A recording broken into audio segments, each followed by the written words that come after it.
जय हिंद। आप सब लोग दीपावली की खरीदारी तेज कर दिए होंगे और अमूमन सारे लोग अभी खरीदारी करने भी लग रहे हैं। लेकिन अगर आप देखेंगे तो भारत अपनी संस्कृति को धीरे धीरे कहीं ना कहीं हम लोग खुद ही धूमिल कर रहे हैं। दीपावली का त्यौहार दियों का त्यौहार है। हमें वो कुम्हार से बने हुए दियों का प्रयोग करना चाहिए जिसमें हमें अपनी भारत की संस्कृति दिखती है। लेकिन हम मॉडर्न युग के ज़माने में और अस्कतिया हो गए हैं, कोढ़िया हो गए हैं कि हमें घर में एक भुकभुकवा लाइट जला दीजिए चाइनीज और टेंशन फ्री हो जाइए। अरे लक्ष्मी जी भी कंफ्यूज हो रही है, दिवाली मना रहा है कि तू शादी का प्रोग्राम कर रहा है। यहाँ पर देखिए, भारतीय अगर इलेक्ट्रिक और इलेक्ट्रॉनिक मार्केट की बात करेंगे ना तो चाइनीज सामानों की भरमार पड़ी हुई है। और जो होलसेलर है या जो बाहर से मंगा रहे हैं उन लोग को भी समझ में नहीं आता है कि हम लोग ये वाली जो सामान है ये चाइना से क्यों लाते हैं, जबकि सेम रेट में ये सामान वियतनाम में भी मिलता है और ताइवान में भी मिलता है। हम लोग को भी वहाँ से जो एक्सपोर्टर हैं सब वहाँ से, उन लोग को वहाँ से भी लाना चाहिए। और आप लोग भी इस दीपावली में एकदम कसम खा लीजिए कि हम ये चाइनीज सामानों का एकदम बाइकआउट करेंगे और हम अपने यहाँ जो कुम्हार के बने हुए, हाथ के बने हुए दिए हैं उसे खरीदेंगे। और याद रखिएगा, उसे भी खरीदते समय आप वरीयता दीजिएगा, डायरेक्ट उनसे खरीदिएगा जो ये बनाते हैं। आप बताइए ये बाबा लोग की मेहनत कहाँ जाएगी। यहाँ पर हम पहले सोचते थे कि त्यौहार में बहुत ज़्यादा खर्च हो जाते हैं, बहुत ज़्यादा पैसे खर्च हो जाते हैं, लेकिन जब गहराई से देखें ना तो ये त्यौहार ही है जो न जाने कितने लोगों का पेट पालता है। बताइए, ये लड़की धूप में सुखा रही है, क्या इसको शौक नहीं है कि हम घर के अंदर रहें, धूप में न रहें? इसे अपनी सुंदरता का नहीं, लेकिन ये अपने परिवार के लिए इतना कर रही है। क्या हमारा एक कर्तव्य नहीं बनता है कि हम इनसे खरीदें? और हद तो तब आती है जब लोग इनसे खरीदने जाते हैं और मोलाई करने लगते हैं। अरे यार क्या कर लोगे, एक दिए में 2-3 रुपया कम कर लोगे। अब वही मॉल में जाइएगा ना, कह दीजिएगा थोड़ा 1 रुपया कम दीजिएगा, धकिया के भगा देगा कि यहाँ पे क्यों चले। तो यहाँ आपको अपना स्टैंडर्ड लगता है और यहाँ आप अपना स्टैंडर्ड भूल जाते हैं, इन्हीं लोग से मोलाई करने लगते हैं। यार कम से कम इस बार तो नहीं करो, उनसे उनका हक उनको दे दो ताकि उनकी मेहनत जो इस दीपावली के भरोसे बैठे हैं उनको उतना मिल सके। और इस दिए से सर घर सजाइए भाई, इससे ज्यादा अच्छा लगता है। लोग आजकल दिए से अपने घरों को क्यों नहीं सजा रहे हैं? क्योंकि वो लोग आराम खोज रहे हैं। अरे दीपावली एक दिन आता है साल में यहाँ पर, और आज भी आराम खोजिएगा। दिए से जो घर सजते हैं वो बहुत ही ज्यादा भव्य लगते हैं और लगते हैं कि नहीं ये भारतीय संस्कृति के इतनी बेहतरीन, क्या झालर माली ये लुक दे सकती है। लेकिन नहीं, इसमें थोड़ा सा मेहनत लगता है। आप मेहनत क्यों करिएगा? दिवाली के दिन भी ना आपको सोना रहता है। हम लोग जब छोटे छोटे थे तो दिया, हम लोग के थोड़ा सा गरीबी में हम लोग का बचपन भी था, तो दिए वगैरह बड़ा कम थे। तो हमारे घर के आगे स्कूल था, तो वहाँ जब दीपावली के दिए जलते थे ना तो हम लोग बर्तन लेके जाते थे ना, दिए में से ना वो तेल निकाल के लेते आते थे और अपने घर का दिया रात भर जला के रखते थे, बुझने नहीं देते थे उस वक्त भी। और आज भी अगर ऊपर वाले ने दिया तो आज भी हम लोग झालर मारा नहीं लगाते, यही दिए को ही लगाते हैं। और ये चीज़ तो कभी भूल ही नहीं सकते हैं कि इंसान के पास अगर पैसे आ जाए तो अपना घर झालर मोती से लगाने लगेगा और अपनी संस्कृति भूल जाएगा। भाई पैसे अलग चीज़ होती है, संस्कृति अलग चीज़ होती है। आपका घर जब भी भव्य दिखेगा तो ऐसे ही दिखेगा। तो प्लीज़ आप लोग कोशिश कीजिए कि इससे हम लोग दिए को सजाएं।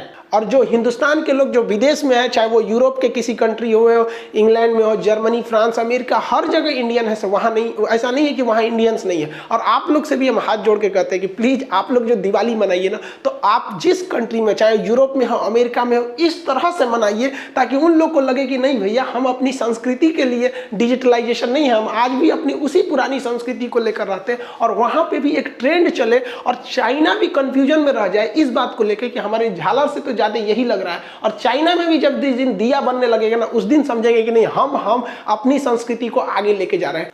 अब आप खुद सोचिए, दीपावली के दिन लक्ष्मी जी जब आती होंगी तो ऐसे घर को देखेंगे तो कंफ्यूजन में हो जाएंगे कि घर में पूजा पाठ हो रहा है कि शादी विवाह की तैयारी हो रही है। असल में आप अगर ध्यान से देखेंगे तो हमारे समाज में एक मेंटेलिटी होती जा रही है। जो बहुत अमीर लोग हैं, लोग ना जो 5 तल्ला 10 तल्ला घर बना लिए हैं, उन्हें दिया से सजाते वक्त में एक मतलब अजीब सी फीलिंग हो रही है कि दिया मतलब वो दूसरे कैटेगरी के लोग के लिए, ये हमारे लिए है। इस दीपावली आप सब कोशिश करिएगा कि अपने मोहल्ले में जितने गरीब लोग हैं उन्हें कुछ फुलझड़िया, कुछ मिठाई खरीदवा दें, क्योंकि पैसे ना बांटने से बढ़ते हैं। आपको एक एग्जाम्पल देते हैं। हम ये अजीम प्रेम जी विप्रो कंपनी के मालिक हैं।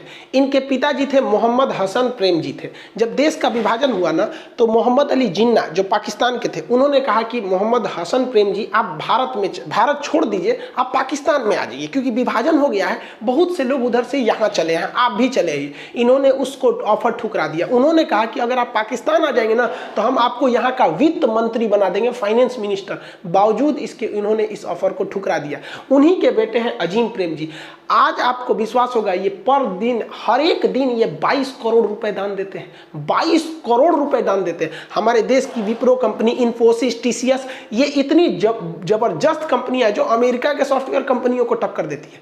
आप देखिए इनका क्या धन कम हो जाता है? नहीं हो जाता है। देखिए जैसे एक कंपनी का मालिक होता है ना, वो कंपनी में अगर कोई चीज का प्रोडक्शन कर रहा है तो डायरेक्ट वो कस्टमर को नहीं बेचता है, वो होलसेलर को दे देता है और होलसेलर से कहता है कि तुम कस्टमर को देते रहो, कस्टमर को देते रहो। तो जो होलसेलर कस्टमर को ज्यादा देता है ना, कंपनी उससे बड़ा खुश रहती है और उसको सप्लाई देते रहती है तुम और बांटो और बांटो। और जो होलसेलर सामान को रख लेता है और कस्टमर को नहीं देता है ना, कंपनी उससे चिढ़ जाती है, कहती है कि ये ठीक नहीं है, अब दूसरा हम लोग को होलसेलर देखना चाहिए। यही होता है ऊपर वाले के साथ। भगवान हर आदमी को पैसा नहीं दे सकता है, जनसंख्या इतनी ज्यादा हो गई है, इसलिए उसने क्या बना रखा है? होलसेलर बना रखा है। किसी किसी को होलसेलर बना रखा है, जिसको हम लोग अपनी भाषा में कहते हैं अमीर आदमी है। अमीर नहीं, वो होलसेलर है। उसको अपने समाज में गरीबों की थोड़ी बहुत हेल्प करनी चाहिए, और अगर आप हेल्प करेंगे ना तो भगवान बहुत खुश रहेगा, कहेगा ये होलसेलर अच्छा है, हमारा मेहनत का काम कर दिया। 100 आदमी को बांटते उससे अच्छा हम इसी को दे दिए, 100 आदमी का पेट यही पाल रहा है, इसको और पैसे दो, इसकी सप्लाई बंद मत करो। लेकिन अगर आप सोचेंगे नहीं, दीपावली हमारा त्योहार है, हमारा बच्चा मिठाई खाएगा, हमारा लड़का नया कपड़ा पहनेगा, फुलझड़ी हमारे लिए है, हमारा घर सजना चाहिए, गरीब किस लिए है, इसका त्योहार थोड़ी है, तो ऊपर वाला चिढ़ जाएगा, कहेगा ये होलसेलर ठीक नहीं है। दूसरा होलसेलर देखते हैं, तो दूसरे को अमीर करने लगेगा। आप गरीब नहीं होंगे, लेकिन आपके सामने एक गरीब अमीर होने लगेगा, तो आप कहेंगे कि बड़ी अमीर हो रहा है। बड़ी अमीर नहीं हो रहा है, भगवान तुमसे होलसेलर वाला काम छीन लिए, अब तुम गरीब थोड़े हो गए, क्योंकि एक बार तो पैसा दे दिए, लेकिन धीरे धीरे हो गए, उस आपके सामने कोई अमीर हो जाएगा। और अगर वो भी ऐसे पैसे देते रहेगा तो कभी याद रखिए, अगर आपसे किसी का परिवार जुड़ा हुआ है, रोजी रोटी जुड़ी है, तो ऊपर वाला इतना निर्दयी नहीं होता है, कभी नहीं छीनेगा। आपके सामने एग्जाम्पल है, हर दिन 22 करोड़ रुपए देने वाला आदमी, सोचिए साल भर में ही पैसे देते हैं। भारत में सबसे ज्यादा दान देने वाले व्यक्ति, अगर ये दान नहीं देना तो मुकेश अंबानी से आगे निकल जाएंगे। पिछले साल 35,000 करोड़ रुपए दे दिए थे, 3500 करोड़, हजार नहीं, इतनी ज्यादा। और महिलाओं की शिक्षा के लिए, और इतनी शांति से ये दान देते हैं ना कि कोई हल्ला उल्ला करके नहीं देते हैं, और इनकी पूरी फैमिली सब में आगे रहती है। तो आपसे भी हम कहते हैं कि ऐसा काम कीजिए ना कि ऊपर वाला चाह के भी आपको खुशहाली आपसे छीन ना सके, क्योंकि वो जानता है कि आपसे लोग जुड़े हैं, तो वो लोगों के लिए आपको खुशहाल रखेगा। तो इस दिवाली हम लोग करते हैं कि अपने अगल बगल के लोगों को, कम से कम 10-15 बच्चों को भी तो कुछ फुलझड़िया खिला दे देंगे, कुछ मिठाई दे देंगे। इस बार उनको ले जाकर दुकान पर करेंगे, चल बेटा पसंद कर, तुम्हें कौन सी मिठाई लेनी है, वहाँ पे 2 ही दिला दो यार। हम नहीं कह रहे कि आप 1000 रुपए के दे, 2 ही पीस दिला दो। बच्चों के गरीब को बहुत जल्दी खुश कर सकते हैं, और अमीरों को तो करोड़ों दे दोगे तो उनको पेटे नहीं भरता है उनके पास। और आप सब लोग से कहते हैं कि चाइनीज को एकदम बहिष्कार कीजिए। झालर मोती पे जहां चाइनीज लिखा है मत खरीदिए। हमारे भगवान चाइनीज बना के दे रहा है, और आपको भी पता है भगवान भी तब अच्छा से काम नहीं करेंगे, क्योंकि चाइनीज सामान कुछ नहीं टिकता है, फिर भगवान को भी डिफेक्टेड बना देगा वहां पे। और हमारी मजबूरी है कि हम WTO के मेंबर हैं, और WTO के सदस्य होने के साथ नाते भारत के कोई भी सरकारी पद पर बैठा व्यक्ति, चाहे हमारे प्रधानमंत्री हो या फिर देश का कोई एक सरकारी कर्मचारी हो, वो खुलेआम मंच पर कभी भी किसी दूसरे देश के सामान का बाइकआउट नहीं करा सकता है। इवन चाइना के भी राष्ट्रपति, प्रधानमंत्री नहीं चाह के भी भारत के सामान का बहिष्कार करा सकते हैं, तो हम लोग कभी नहीं बोल सकते। लेकिन चाइनीजों में राष्ट्रीयता इतनी भरी रहती है कि चाइनीज एक नूडल्स खाते हैं, सब तो दुकोंची खाता है, सही से चाउमीन उमीन खा के खुश हो जाता है, सब पेट भर गया, कहता है गलवान में आके मारेंगे। सारा हम लोग इसको खाएंगे लोग तो पेट में कहाँ चला जाएगा पता ही नहीं चलता, इसको तो हम लोग नाश्ता में कर लेते हैं। लेकिन हम आपको कहते हैं, हिंदुस्तान के हर आदमी को हम चैलेंज करते हैं कि आप कितना भी बढ़िया चाउमीन बना लीजिए, लेकिन चाइना में नहीं बेच पाइएगा। अगर कोई चाइनीज अगर मुंह में नेवाला खा लिया है चाउमीन का ना, और उसको पता चलेगा इंडियन है ना, थूक देगा वो। ये राष्ट्रीयता है। और हम लोग की राष्ट्रीयता कब जगती है? 26 जनवरी भारत माता की जय, 15 अगस्त यहाँ पर आप भूल गए गलवान में आप दिवाली की झालर मोती खरीदते समय भूल गए गलवान में कैसे हमारे सिपाहियों को मारा गया था, हमारे सीओ साहब को किस तरह मारा गया था। आपको बस देशभक्ति कब जगती है? जब पुलवामा में एक बम धमाका हो जाएगा, तभी तक, एक हफ्ता तक। अब भूल गए? यहाँ पे पुलवामा में जो बम धमाका हुआ था, उन लोगों के पास एक्सप्लोसिव कहाँ से आया था, पैसा कहाँ से आया था? इनडायरेक्टली वो चाइना से पाकिस्तान आता है, फिर कश्मीर में घुसता है यहाँ पर। तो हम लोग धीरे धीरे अपने चाइना को खुद बढ़ावा दे रहे हैं। और इस बार तो भला करें हमारे ताइवान के पीएम का, इन्होंने ट्वीट करके मोदी जी को बधाई दिया। चाइना जल गया है, क्योंकि चाइना कहता है कि कोई भी ताइवान से संबंध न रखे। हम लोग एकदम अच्छे से, दीपावली के दिन हमें शुभ संदेश दिया गया, हमारे ओर से भी इन्हें दिया गया। अब चाइना को थोड़ा सा मिर्चा लग रहा है, बस एक बारूद पे खड़ा है चाइना। आप लोग चाहेंगे ना तो इसको विस्फोट करा सकते हैं। ऐसा भयानक विरोध कीजिए कि मोदी जी के पास एक बहाना है, क्योंकि हम लोकतंत्र में हैं और लोकतंत्र में अभिव्यक्ति की आजादी है। हम आराम से कह सकते हैं कि चाइना के सामान का विरोध करो, लेकिन ये नहीं कर सकते। तो हमारे पास बहाना है कि लोग कह रहे हैं, मोदी जी भी कह देंगे खान सर भड़का रहे हैं, हम थोड़े भड़का रहे हैं। आए ना हमारे पास चाइना, एक झापड़ देंगे चाइना में उन्हीं गिर जाएंगे लोग, फादर ऑफ कोरोना।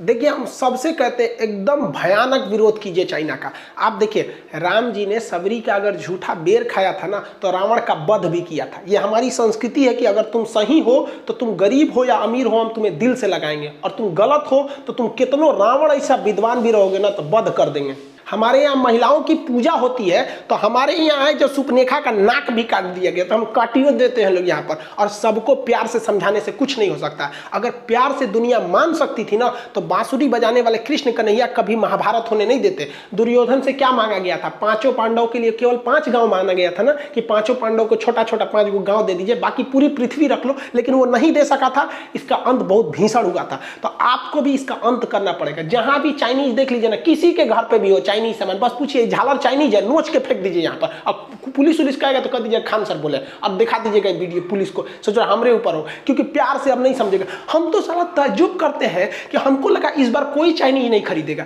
क्योंकि गलवान की घटना अप्रैल से लेकर अभी तक स्टैंड अप पे हुआ है। हद है चाइनीज पे, चाइनीज नोच नाच दीजिएगा। अभी हम का नोच के आया हुआ, हमारा स्वेटर रख लिया है वहां पर, तो नोच नाच के हमको ये सब नहीं होता भाई।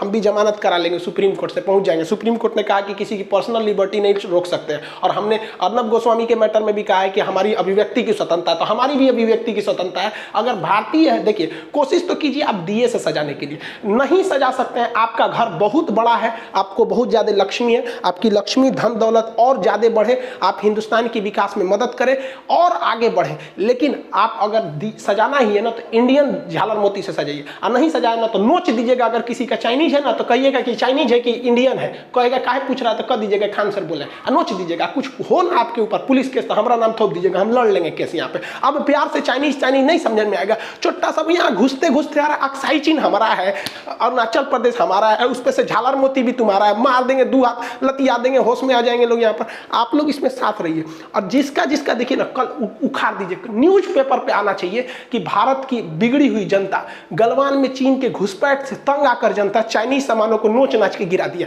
कौन जी कर लेंगे लोग यार, हम ही ना जाएंगे। आप लोग बच जाएंगे। बोल दीजिएगा कि खान सर को लेके जाओ, हम ही बोले हैं यहाँ पर, हम भड़का रहे हैं, जेल में जाएंगे तो चल जाएंगे, कोई दिक्कत नहीं है। लेकिन चाइनीज सामान का एंट्री और भी त्योहार के टाइम पे नहीं होने देंगे। आप सब लोग को कहते हैं, जो लोग खरीद लिए हैं, एक काम कीजिए, इस बार जिस तरह से जलाया जाता है ना, उसी को हवन करके उसी को जला दीजिए। चाइनीजों को कम सजाएंगे, दिए से सजाएंगे, लेकिन अपना घर अपनी संस्कृति से सजाएंगे। हम चाइनीज सामान को अपने यहाँ नहीं घुसने देंगे, प्रेम से नहीं चलेगा, लतियाना पड़ेगा चाइना को। और आप दिखाइए कि हम हिंदुस्तानी भी अपने देश से प्रेम करते हैं, और देश के लिए, अपने सैनिकों के शहादत के लिए हम कुछ नहीं छोड़ेंगे। हमें दिखा देंगे चाइना तुमको भी, और एक एक चीज का बहिष्कार होना चाहिए। और यकीन मानिए चाइना हिल गया है, दहल गया है, जब से उसके ऐप्स बैन हुए। देखिए ना, पबजी का सर्वर चाइना से था तो उसको भगा दिया, भाग भाग तोरे चक्कर में हम इंडिया में बैन हो जाएंगे। अच्छा है, देखिए ऐसा नहीं है कि केवल देश की सेवा बॉर्डर पे खड़े हुए फौजी ही करेंगे। जो पबजी गेम खेलते थे ना, उन लोग पे लोग मजाक उड़ाते थे कि गेम खेलता है पबजी वाले। अरे पबजी बैन होने से चाइना में तहलका मच गया। टिकटॉक वालों पे भले करते थे, लेकिन टिकटॉक की यूजर्स थे, उनके बैन होने से ना चाइना में भी तहलका मचा हुआ है। उनको भी समझ में आ गया है। अब वो आराम से बॉर्डर पे कर रहे हैं कि देखिए कुछ ढिलाई दे दीजिए भारत वाले, इतना भी मत अकड़िए, हम पीछे हट जाएंगे। अब समझ में आ रहा है हमारा पावर क्या होता है। तो बॉर्डर पे वहां करेंगे, हमारे कुम्हार दिए जलाएंगे, किसान खेत में उगाएंगे, और हम और आप जो कस्टमर है कसम खा लेंगे कि हिंदुस्तान का ही खरीदेंगे। और हिंदुस्तान की जो -23% जीडीपी है, इसको हम 5 साल के अंदर अंदर +23% जीडीपी लेके जाएंगे। पूरा लंबा छलांग लगाएंगे हम लोग इस पे। उम्मीद करते हैं इस मुहिम में भारत में हर लोग आगे बढ़ेगा और चाइनीज का बहिष्कार करेगा। इस बार हम लोग कुछ पटाखे अपने जो मोहल्ले में जो लोग हैं जो नहीं खरीद सकते, उनके लिए कुछ फुलझड़ियाँ, कुछ मिठाइयाँ। इस बार हम आपसे हाथ जोड़ के कहते हैं, एक दिवाली ऐसी मनाइए कि ऊपर वाला भी देखकर सोचने लगे। ऐसी दिवाली मनाइए, ऐसा सोचिए कि इस बार हम अपनी जितनी मिठाइयाँ लेंगे उससे ज़्यादा हम दूसरों को खिलाएंगे। कम ही खाएंगे लेकिन दूसरों को मिल बांट के खिलाएंगे। यही तो हमारी संस्कृति है। वरना हमको देखिए, हम म्यांमार से शुरू होते थे, अफगानिस्तान तक जाते थे, अखंड भारत। यही हम लोग आपस में बैर रखना हमें तोड़ दिया। कहीं अफगानिस्तान टूटा, पाकिस्तान टूटा, बांग्लादेश टूटा, म्यांमार टूटा, वरना वो अखंड भारत, अगर हमारे अंदर प्रेम नहीं है तो हम अखंड किस काम का, हम खंडित रहेंगे। हम आपसे फिर से हाथ जोड़कर विनती करते हैं कि बहिष्कार कीजिए चाइनीज सामानों का और मिल बांटकर अपने प्रेम मोहब्बत से रहिए। आप सब लोगों को हैप्पी दिवाली। मिलेंगे कल। आज हमें भी बहुत सारे दिए पटाखे खरीदने अपने मोहल्ले में बांटने के लिए, इन लोग के लिए, आप लोग भी खरीदे। मिलेंगे कल। जय हिंद।